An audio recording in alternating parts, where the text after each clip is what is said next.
Now that we've finished the orientation module, we move on to Module 1, Section 2, the data collection. This is where we get started right into the textbook and the ideas of statistics. The first thing we do in terms of being able to do statistics is collect data. And so for this module, it's called data collection, and we'll talk about all these ideas of how we collect data, why we collect data, the process of that.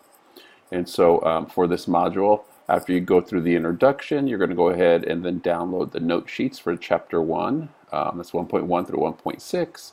We have videos, the lecture videos you'll go through, and that will help you complete the note sheets. From there, after the videos, you have your assignments on MyLab Stats. That's the online math program for that goes with our textbook. There's a written discussion board that you need to complete where you show written work, and then there's an article summary to end this module.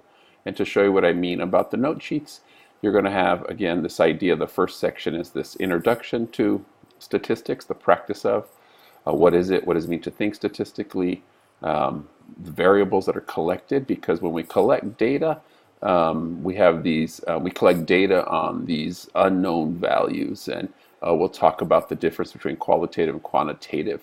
From there, the next section, these are what the note sheets look like. From there, the next section talks about why we collect data, how we collect data within two different ways, observational studies or experiments. And so we'll dive into those two things.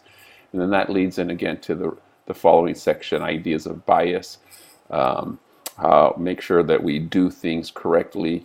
But again, looking at this first section, we're looking at the idea of collecting data, and that's what we're looking at for Unit 1. And at the end, again, like you said, you want to make sure you get, not Unit 1, Section 2, data collection. You want to make sure you get through all these tasks.